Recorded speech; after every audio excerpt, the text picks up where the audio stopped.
On this episode of Africa Health Check, the devastating impact and negative effects of COVID-19 affected everybody in the globe. The pandemic affected us in different ways. It reduced to an inflow of our clients. We highlight some of the biggest conversations of the season. A lot of effort in terms of capacity building have gone through the health system on the continent. And focused what is to come.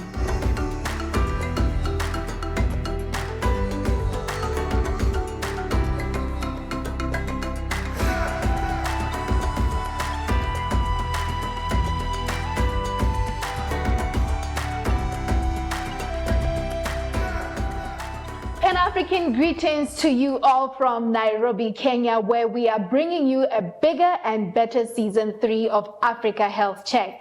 I am your host, Hohontlejang Paladi Morokodzo, and I'm inviting you to join us for yet another season of thought-provoking and impactful stories and conversations. On this first episode, we will be reflecting on season 1 and season 2 of Africa Health Check, as well as touching a bit on what to look forward to in season 3. One of the key things we will be focusing on for this season will be how to build more resilient communities, encouraging a community-driven approach to public health, strengthening public health systems, and highlighting some of the barriers we as a continent need to overcome, among other topics. As usual, I am not riding solo. I'm joined by my usual expert panelists, Dr. Marianne Morathi, the chair of the Department of Medical Microbiology and Immunology and a senior research fellow at the University of Nairobi in Kenya, as well as Reverend Anthony Achampong, who's a pharmacist and a pastor from Ghana. Dr. Marianne, Reverend Achampong, welcome to the show. Yay, thank you. And we're getting to meet for the first time. Yes. It's been 2 years of connecting virtually, having network issues, but finally we're in Kenya for this. So it's really great to meet you in person. Thank you very much. And I am your host now. Nairobi. So welcome to Nairobi. Asante sana. Hey, I love your Swahili. Absolutely. So we want to just sort of reflect on season 1 and season 2 of Africa Health Check. And I'm going to start with you, Dr. Marianne. For anyone who didn't have an opportunity to watch season 1 of Africa Health Check, maybe you could just give them a summary, a highlight of what we're discussing, the key issues that came out in season 1. Oh, season 1 was very interesting, particularly for me. We were in the midst of COVID-19. We were all discovering what's this new disease. And for me, what really stood out was it was a platform of just discussing the disease in a forum that now we're talking to different people, learning how they are coping with the disease, learning awareness. What is COVID-19? Where does the 19 come from? And also now what the virus is all about, me being a virologist, a microbiologist, and really teaching the public virology. You know, I've been used to a classroom with medics, talking very hardcore science. So now I myself in season 1 had to learn how to step down and now really break down the science. So season 1 for me, the entire episodes was really creating awareness of a disease that really literally brought the world to a standstill. And then from there now we're learning how to cope with the disease, how to prevent the disease, how to protect our loved ones, not just physically, but also emotionally, mentally, spiritually from the Reverend, and the beautiful stories we had around the continent. So that really was season 1. Yes. And as a medical practitioner, I mean, we discussed a wide range of topics, but which topic in particular would you say closely resonated with you?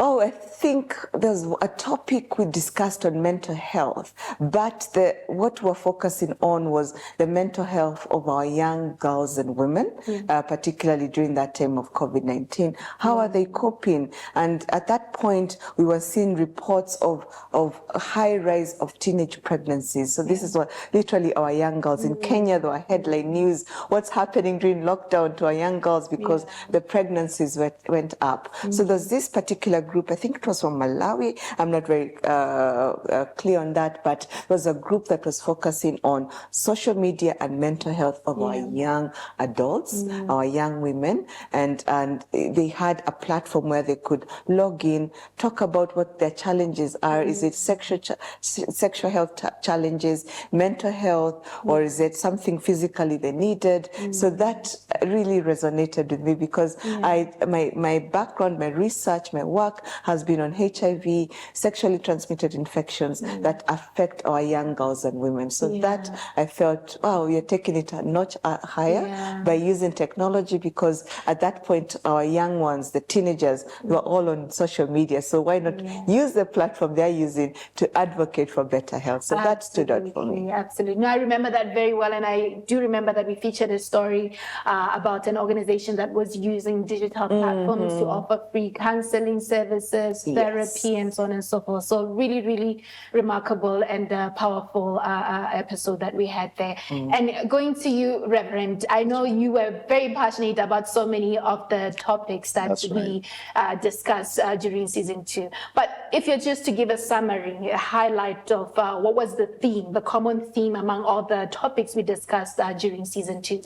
I believe in season 2, we're trying to identify community groups and people that would commit to the fight of COVID-19, and the youth of Africa, the youth of our communities came up as a subject that we need to look up to, because we said that in about 2050, the world's population will be about a quarter of Africans. I mean, about a quarter of the world's population will be Africans, and we're talking about the youth. The youth is the future of our continent. So we looked at how the youth had involved themselves in the pandemic, the support they raised, the sacrifices they made, and the challenges that they faced with their education, with support, with all kind of things. So to me, that was the talking point that got my attention, and as a religious leader, to ask myself, what can we do for our youth today? Because we have to look ahead, you know. And it was quite interesting that some of the youth have come up with innovative ideas, inventing things, embracing the whole challenges, going their ways to help the fight. So I think that it is struggle. We were talking about in the season 2. We were also talking about people that have been left out of these things. You know, the far to reach people and places, and then we saw that we need to identify those groups and see how best we can harness all of them and prepare them for the future. Yes, absolutely. A lot of the things that we talked about in season 2 were also about vaccine rollout. We were partnering with the Africa CDC. So I remember we had a couple of feature stories and a panelist who were just sharing their experiences around vaccine availability and the rollout in the countries. What would you say was one of the things that was just really outstanding from all of those episodes where we're talking about the rollout of COVID vaccines in Africa? Yes. COVID-19 exposed Africa in many ways. It showed that we were not ready when Pfizer, BioNTech, AstraZeneca discovered these vaccines and they started producing them. Africa was on the receiving end, and the timing was poor. So that the questions was what is Africa doing for herself? You know, what can we do for ourselves? Do we have the capacity, academic capacity, the financial, even the political will to embrace the challenge and fight it? Because whether we like it or not, another pandemic might come. And how soon will we be prepared for it? We thank God for CDC Africa and the collaborative efforts of MasterCard Foundation, all who threw in their support to vaccinate our people. But at the end of the day, what are we doing in times of peace whilst we wait for probably the big one? So it became a subject worthy of looking at again, you know, even in this season. So we keep it in front of our people, our policy makers, our political leaders, all that Africa must rise up to these challenges. And we're going to talk about emerging diseases and those kind of things. So the time is ripe, I believe, that we harness our potentials, our strengths in this area and prepare for the future. Absolutely wonderful. So, Dr. Marianne, we have been doing Africa Health Tech for the last 2 years, and I want you to just share from a personal level what has changed in your life ever since being part of this program. What have you learned? I'm sure you know so much about medicine as a medical practitioner, but what are new things that you learned or innovative things that you heard during the show, or how has just being part of this program and the conversations we've had sort of like renewed or restored your faith in humanity, or brought in any new inspiration or motivation for you at an individual level? Wow. So for me, it's been a life-changing 2 years, particularly brought by this program. And what really stands out for me is what I learned from the African people, that's resilience. You know, we expected in the show to see in the different interviews, people downcasted, people really adversely affected. Yes, there were people who were adversely affected, but within these people, there was a spirit that rose of, okay, you've given me lemons, let me make lemonade. And that's, I mean, one of the examples here is the social media. I didn't know we can actually use the social media to reach people using the tools, particularly the teenagers, the young people. We can reach to them where they are. We don't have to call them in and sell what we're trying to tell them about maybe changing their lives. You can actually go to them using the different platforms. Then another really good example was a community or some group organizations that used what we call WASH, water, hygiene and sanitation, and they came up with ways of collecting. You know, we were using a lot of masks, so, and these masks were contributing to, can I say, the waste products, but we're able to innovatively come up with ways to collect these masks, dispose them safely. And again, I think that community or that organization won some award, some Royal Engineering Award for coming up with some very innovative ways to clean up the environment using engineering, and this gained a worldwide platform. So for me, resilience. What did we do with our situation and how did we rise from that? Absolutely. I think you're absolutely telling the truth there, saying that, you know, we saw a rise in, you know, heroes in our community. Yes, that's the word, ordinary heroes, people doing extraordinary things. And this is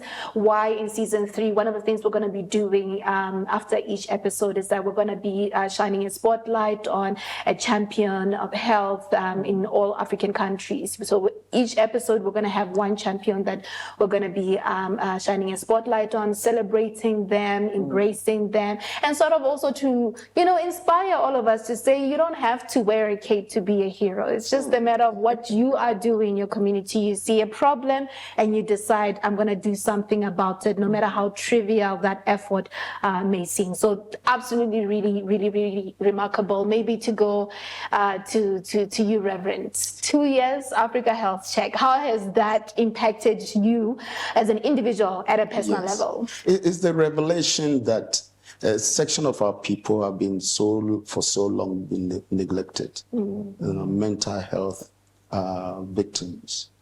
And the revelation that as Africans, we try to make mental health more of a spiritual issue. But when you really study the subject, and the science has informed us that there are many other sources for mental health. And being a religious leader and a pharmacist, I feel very, very, very disappointed with myself, with my colleagues, that we have taken that approach. I was mentioning earlier to Dr. Miriam that in Ghana, this vast country with great potential, only 3 hospitals for mental health institutions, and they are all in the south. And to dismiss a mental health patient as a spirit-based is the demonic thing, and neglect them comes with stigma and all those things. The question I've been asking myself is, what do I do as a person, as a minister, as a pharmacist, with my church, with my colleagues? And to me, to revisit this topic again in this season is something that I look up to, because there must be solutions to help our people that are down. Absolutely. And it's still a pressing issue in Africa, as you're saying. There's still a lot of stigma that is attached to accessing mental health services, to a point where even where the services are available, people are afraid of accessing them because of the stigma that they have to face in our community. So that is also a topic we're going to sort of dive into season 3. So I want us to dive a little bit more into that after the break. Don't go away. We are going for a quick break where we will highlight some of our favorite word on the street moments from the last seasons. Let's have a listen. Most of our healthcare workers are moving to abroad to go and work. So when you train them and they go abroad, they go and work for other people. There is no way you're going to train, a nurse or a doctor or people, public health, people, and then you fail to train people. You have to train both. Otherwise, you're going to implement things that won't work. C'est important que moi je pratique, c'est de pouvoir renforcer mon système immunitaire à base des aliments que nous mangeons ici chez nous. Si vous renforcez votre système immunitaire, ça vous permet de résister à cette virus et à beaucoup d'autres maladies qui peuvent survenir dans cette période de cette pandémie. Regarding the vaccine in the youth, I can encourage them to go and vaccinate. They must not listen to the social media and news. They must go and vaccinate. It is very important for their lives. And that is some of the favorite word on the street moments that we had from season 1 and season 2 of Africa Health Check. We are continuing to unpack season 3 of Africa Health Check and sort of highlighting what you as a viewer should expect, as we'd love for you to be part of this season 3 of Africa Health Check. Just before the break, we were talking about the topics that viewers can expect. Now I want us to flip it a little bit and talk about what we expect viewers to do after listening to all the topics, the testimonials, the feature stories, so much inspiration. What do we expect an ordinary citizen or somebody at home anywhere in Africa listening to all of this information and absorbing it? What should they do after that? Well, that's again a great question and a good point to discuss, because we expect our viewers to do so many things. One of them is to be aware. Be aware that there's a lot of misconception that, first of all, maybe COVID didn't exist. What was that? What did that hit us?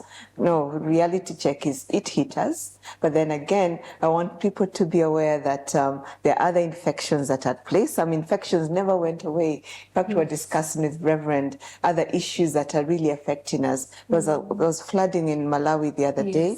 And what followed after flooding were high cases of cholera, because the flooding, the sewers, all those things again affected our populations in Malawi. We see a lot of cholera as well in Nairobi once in a while after flooding, or when we are not very careful with our hygiene practices. So I want people to be aware of there are other infections. Are you taking precautions? Are you eating healthy? Are you exercising? Are you taking time out? Mental health is a big topic, as Reverend mentioned. And also I would expect, apart from that everyone to go out there believing they're heroes. You can make a difference in anything and everything you're doing. Absolutely. We'll want a wealthy Africa. A wealthy Africa. So people to take action, not just, be inspired and nothing happens, but we're hoping that these stories actually galvanize you into doing something, starting where you are, starting small, but definitely doing something. Reverend, what do you think viewers should do after watching our episodes? I think knowledge is power. Knowledge is transforming.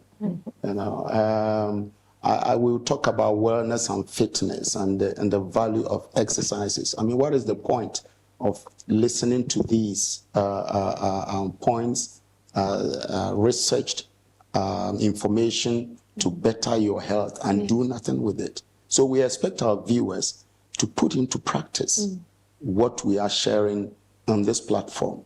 It might mean different things to different people, because if I'm in government, it tells me what to do, to issue policies, to support ideas that will fight for the health of our people. Now, if you are in a church like myself, and we've seen in COVID-19 how churches came together and supported So for our viewers, what I would say is that just don't sit aloof.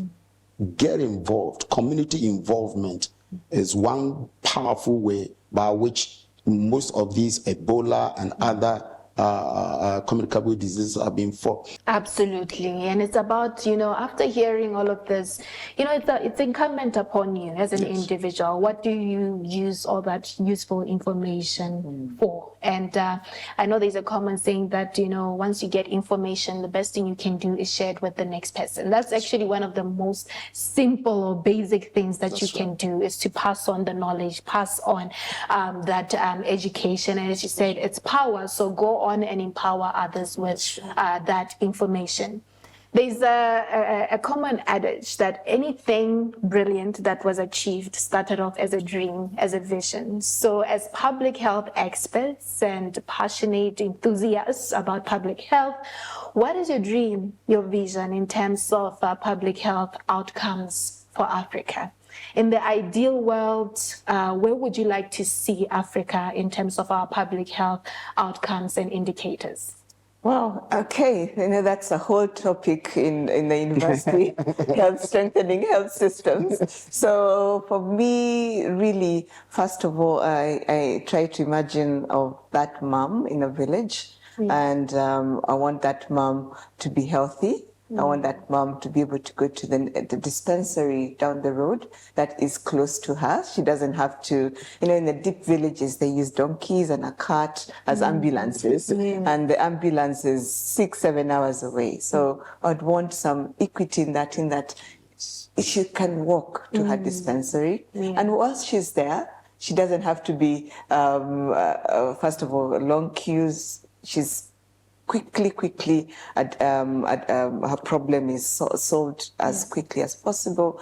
We have a nurse, a doctor, the entire infrastructure right at that level, village level, available for her. Medicine is close by. If she's taking her child for vaccinations, that child, my dream for that child to have all the vaccines given at the right timings. They are readily available, because again, a mother that's thriving, we want to also have a baby that is thriving. So for me, in a very simple, broken down nutshell, there are many structures that should be in place to have that happen right at the village. That for me is one very big dream, to have everything at the tip of her finger. In a bigger platform, for me, I would want to see our surveillance system at notch higher, in that we're able to detect diseases very early, right at the point of entry, at the borders, maybe at the forest. Let's say things such as Ebola that start off with, you know, very close contact with animals. So having a very good detection system, surveillance system. But then it doesn't matter if it's a very good system, but that system needs then to communicate to the authorities in place. Is that the Ministry of Health? Is it the other government officials? So that we can nip that bud as it's happening at that point. We don't want it to cascade and cascade, then we'll be wondering, when did the rain start beating us, you know, with like COVID-19. So having very good surveillance system all around, and people aware that, okay, there's a fever that I've noticed in this village, maybe the village where that lady is coming from. What do we do about that fever? Do we have in that dispensary, is there a lab that can detect and do a diagnosis very quickly to say that's not malaria, it's not a diarrhea or any other infection, this is something new we've not seen. How will that lab or that dispensary report, cascade that report to the main relevant authorities, all the way to the CDC, to WHO, so that we can concentrate in that village and see what's going on before it spreads. So that's, I know that's many topics in between in there, but in simply, that's my dream for Africa and for our people. Absolutely. It shows you're passionate. That's why I mean, that's why I'm passionate. But basically, you know, strengthening our preventative mechanisms and also leaving no one behind. That's right. Reverend, what is your vision for public health? My vision for public health is simply this. It goes quite a lot. There is no public health without public health workers, practitioners. Yes. So my dream is that people, authorities, those stakeholders will begin to look at the way we train medical personnel, you know, in Africa. Yes.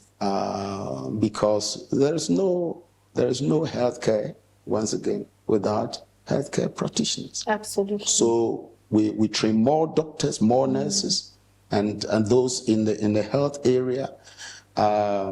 Many people are in villages, in rural areas, not how to reach places, partly also because our health personnel are very few, and they all concentrate in the cities. Yeah. So if our government leaders are listening to this, look at COVID and train people, build facilities, because what COVID showed us is that they make, how do you call it, makeshift camps to attend to people here and there. I think we should wiser and then look ahead and say that if we're going to take good care of our health as Africa, then let us invest in personnel and institutions that will make it happen. Absolutely, absolutely powerful. My vision is very simple, is that access to public health should not be a privilege reserved for a few, but a right enjoyed by every single person.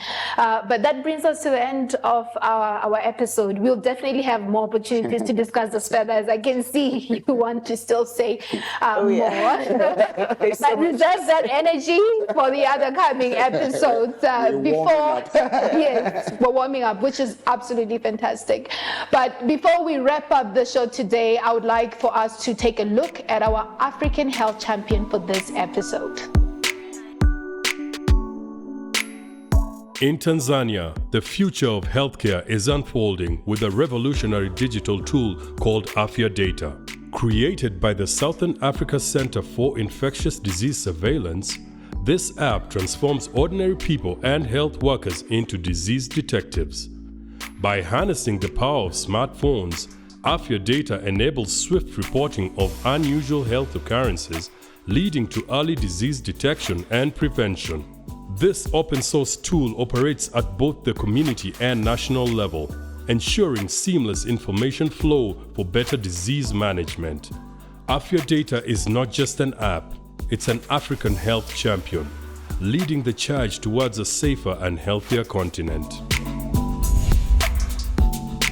Absolutely inspiring, and that brings us to the end of today's episode. From my awesome Africa Health Check team and we give you a big thank you for tuning in. Remember to like, subscribe, and leave a comment on all our digital platforms, because we would love you to be part of the stories we highlight here. Until we meet again, same time, same place, remember, the future is Africa, the future is today.